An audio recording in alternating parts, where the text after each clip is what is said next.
Je suis Julien. Je me suis intéressé au transport à Limoges. J'ai entendu à plusieurs reprises que Limoges était reconnu pour sa porcelaine, mais également pour son fameux trolley. Je voulais en savoir plus sur ce bus électrique, d'où il est venu et ce qu'il représentait dans cette ville à la topographie variée.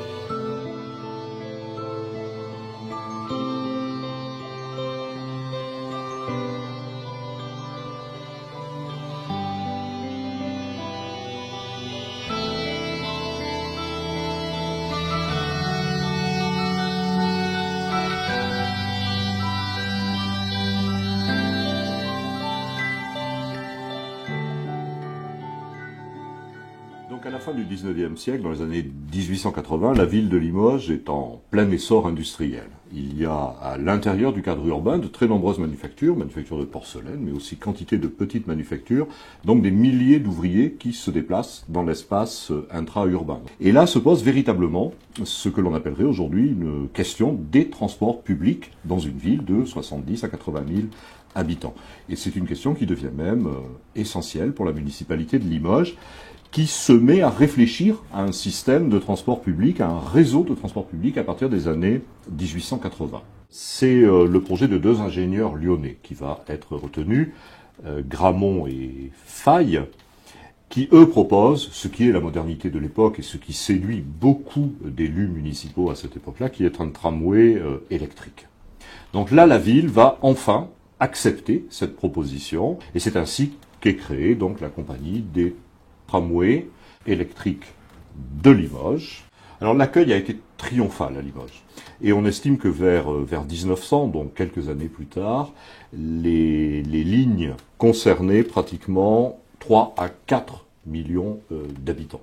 Mais dans les années 30, l'ensemble apparaît un peu vieillot, un peu délabré, et la population ne s'y retrouve plus. En tout cas, on est très loin de l'enthousiasme des débuts. Et c'est à ce moment-là que la municipalité va se trouver devant un choix. Au fond, faut-il rénover l'ensemble du réseau, ce qui est possible, puisqu'on dispose déjà de toute l'infrastructure, des rails, de l'infrastructure électrique, ou faut-il passer à un autre mode de transport qui serait, alors, pas forcément radicalement différent, mais en tout cas assez neuf et surtout plus souple dans son déplacement, c'est-à-dire que l'on pourrait sortir du réseau de rails proprement dit.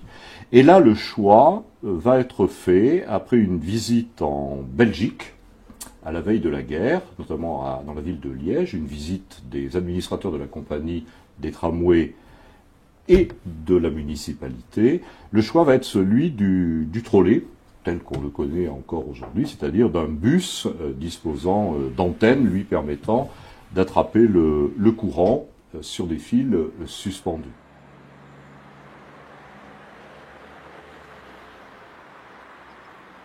Alors, pour la création du trolley, le premier trolley a roulé en 1943.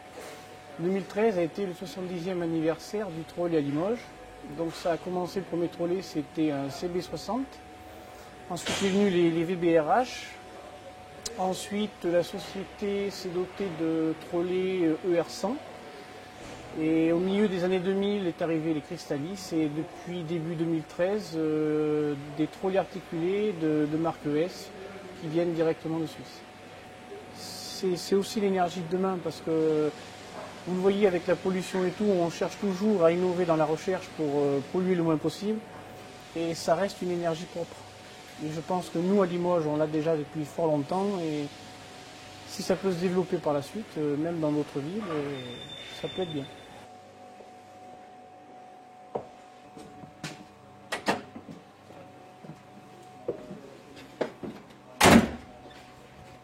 Alors là, au démarrage, donc on allume déjà l'alimentation du véhicule, on attend que tous les tests soient opérationnels. Et après, on met les perches au toit et on appuie sur le bouton pour lancer l'électrique. Quand on se retrouve sur un appareil, justement, quand deux lignes se croisent à cet endroit-là, il y en a une qui va effectuer une coupure et l'autre qui va effectuer un aiguillage. Donc la coupure, c'est arrêt de l'alimentation d'arrivée de courant pour passer sous l'appareil. Et au niveau de l'aiguillage, c'est une demande importante de courant pour activer une bobine et justement permettre l'aiguillage pour passer sur sa vie. Le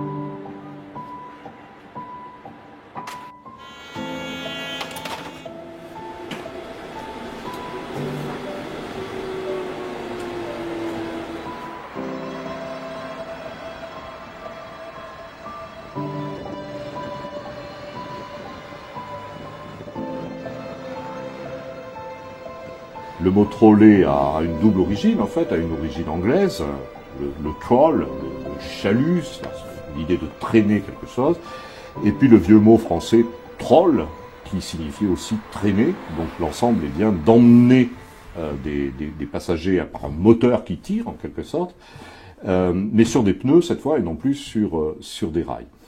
Alors malheureusement, la ville se trouve à un mauvais moment pour développer un réseau de cette nature. On est à la veille de la guerre.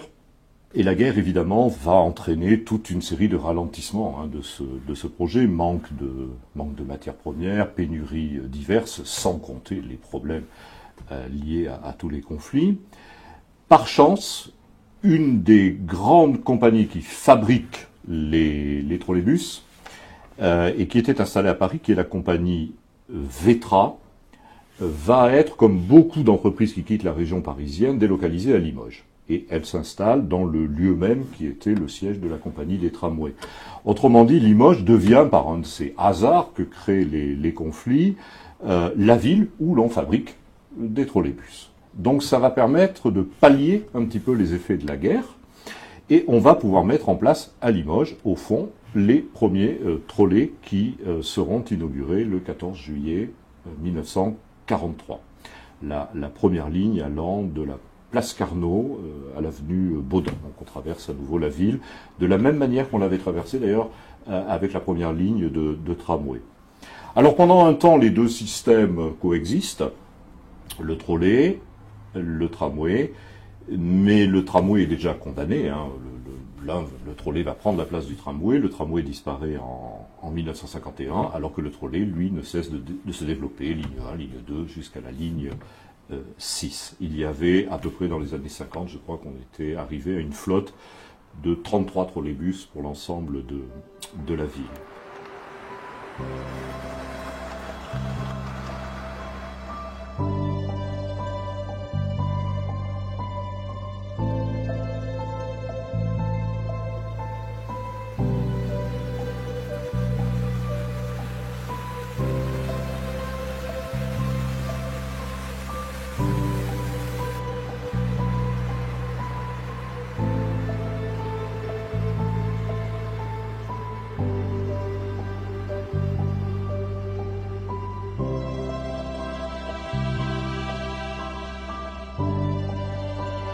Le trolley de Limoges, c'est une de ses particularités. Actuellement, il y a des débats dans beaucoup de villes de France pour établir un tramway. Le tramway, aujourd'hui, ça fait moderne. En 1943, quand Limoges établit les trolleys, il a déjà des lignes de tramway et il remplace les tramways par des trolleys parce que ça fait moderne. Ce que je pense du trolley, c'est souple, c'est bien pour le développement durable. J'y vois quand même un petit bémol, c'est l'esthétique urbaine. Je suis défenseur du patrimoine et quand je vois les réseaux de caténaires pour le trolley, c'est parfois un peu désastreux comme effet. Les gens sont attachés à leur trolley. Ils tiennent effectivement à ce moyen de transport parce qu'ils en connaissent les avantages et parce que l'inconvénient que je perçois, beaucoup ne le perçoivent plus, y étant habitués. La place du trolley est effectivement une place un peu importante dans le cœur des Limogeaux.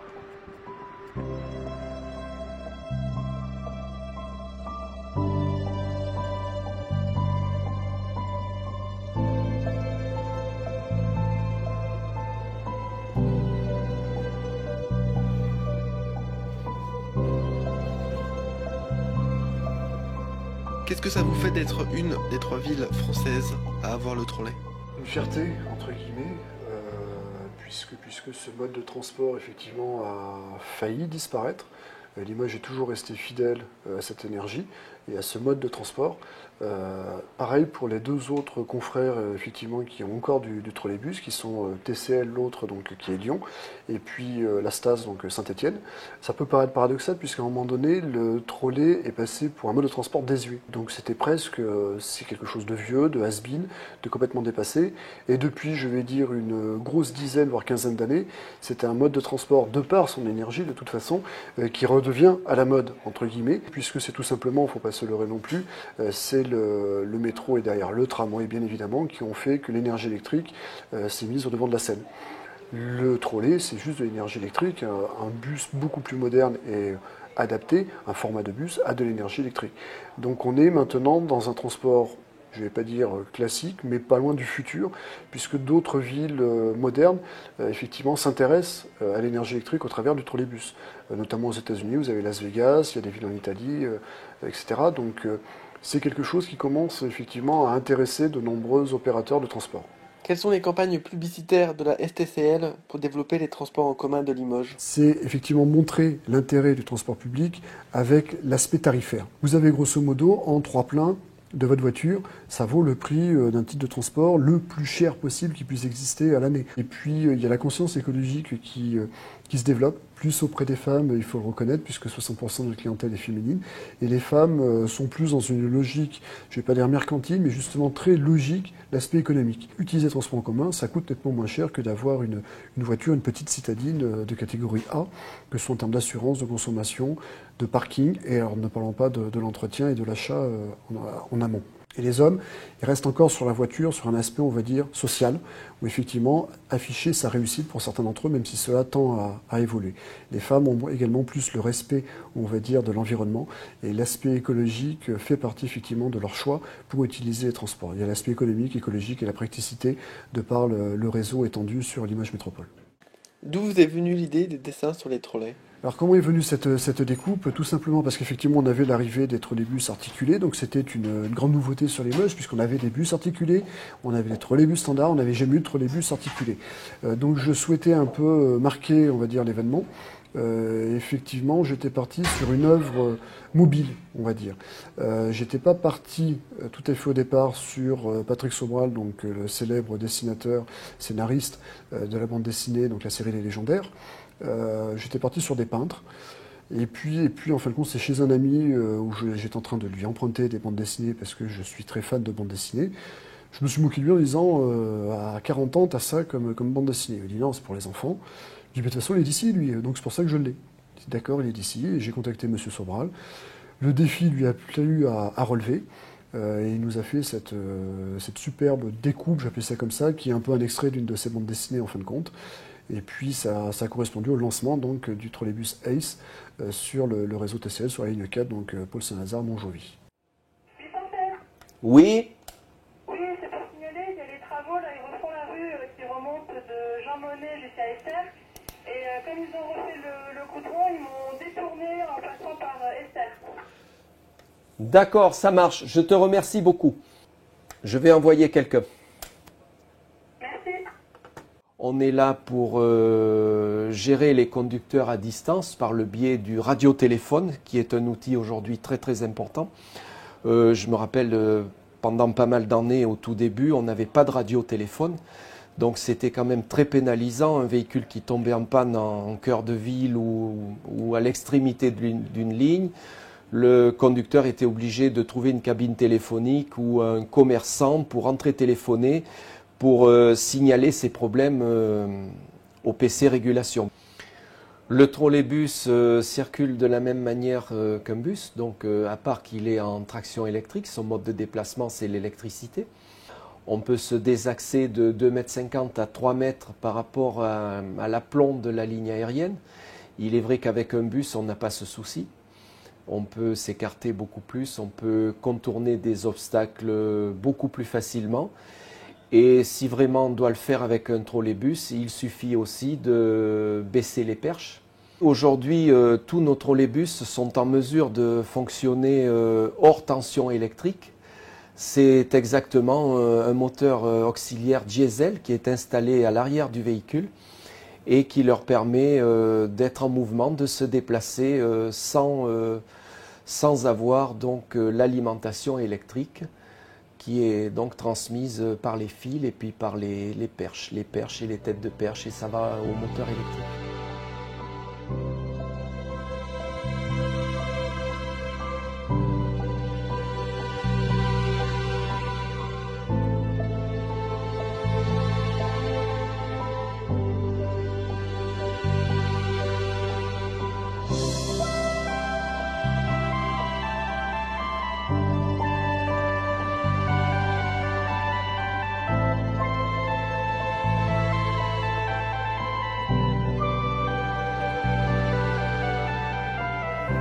Avant de repartir, je voulais connaître la vision de l'administration de Limoges. La première fois que je suis montée à bord d'un trolley, c'est vrai que ça m'a fait...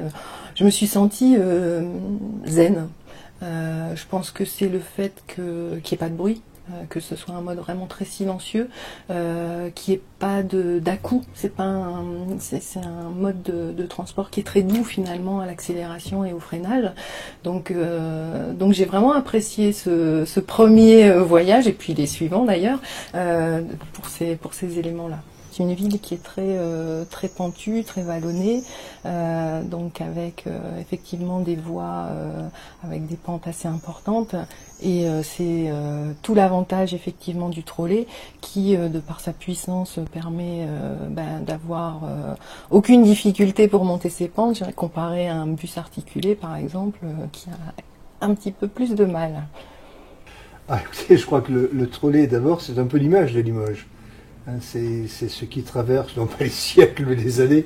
Et c'est vrai que depuis toujours, on est habitué à voir des perches au-dessus de véhicules dont le look a changé. Mais il n'empêche que c'est bien aussi l'image de Limoges. L'image de Limoges, elle est associée au trolley. Alors on peut regretter, dire c'est pas beau, il y a des perches, il y a des fils, etc. Mais en même temps, on est tellement habitué au trolley ici et je crois qu'on a aussi compris l'intérêt du trolley. On y est tellement habitué que si demain on le supprimait, on aurait certainement, pendant un certain temps, après les choses changeraient bien sûr, mais pendant un certain temps, on a sûrement un manque. Et donc on peut dire que le trolley, c'est une fierté de Limoges. Oui, c'est une fierté dans la mesure où il a su se modifier au fil du temps. Quand on voit les anciens trolley, on les reconnaît bien sûr, mais tout de même, ils ne ressemblent pas du tout à ceux que l'on a aujourd'hui. On a aujourd'hui un look qui a changé, un design nouveau. Oui, d'une certaine manière, je pense qu'effectivement, on peut dire que c'est à la fois l'image et d'une certaine façon, c'est une fierté, oui. Comment peut-on faire cohabiter les transports collectifs et les transports individuels ? C'est partie des réflexions qui sont menées à l'heure actuelle avec, en plus, par rapport au trolley, la question de maintenir le plus possible et de développer le transport électrique qui est propre, qui ne produit pas de déchets carbone qui polluent la ville. Et en même temps, peut-être sur certains parcours, commencer à le suppléer par du transport qui ne soit pas filaire, avec des câbles en haut, mais bien avec les nouvelles techniques de rechargement. Et c'est extrêmement important de faire évoluer le réseau pour améliorer le service, pour fluidifier la circulation, parce que plus la circulation est fluide, plus les transports en commun sont efficaces, plus c'est incitatif pour les gens pour les prendre. Et en même temps, la voiture reste quand même un outil pour certaines personnes. Je suis en train de penser aux personnes handicapées. On a beaucoup de personnes âgées qui prennent le taxi. Donc le taxi, c'est du véhicule individuel loué. Donc il est extrêmement important de réfléchir à ça de telle manière que la circulation soit le plus fluide possible, qu'elle produise le moins possible de carbone et que les gens soient dans une ville où il fait bon vivre.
trolley, pour moi, c'est une fierté. Et c'est vrai que quand on parle de Limoges, on associe souvent Limoges au trolley, au trolleybus.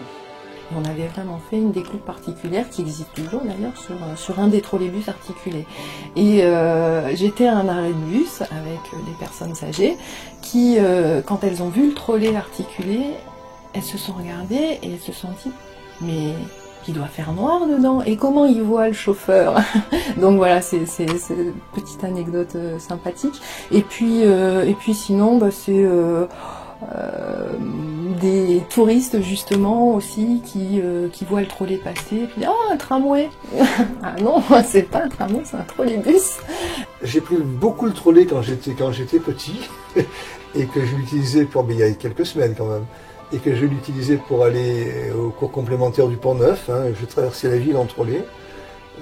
Ce sont des souvenirs d'enfance, des souvenirs d'ailleurs assez agréables, parce que le trolley c'est un lieu de convivialité aussi, et quand on est gamin, on y passe aussi un peu de bon temps, quoi. C'est pas des vacances, mais c'est un peu la détente. Ah oui, Jean Lefebvre. Jean Lefebvre, bien sûr, je l'ai connu surtout à la télévision, puisque moi je suis rentré bien après. Et effectivement, Jean Lefebvre avait conduit des trolleybus pendant quelques années ici au sein de cette entreprise qui s'appelait à l'époque CTL. Oui, alors Jean Lefebvre a conduit des... Alors je ne sais si c'est des trolleys ou des tramways, je crois que c'est plutôt des tramways.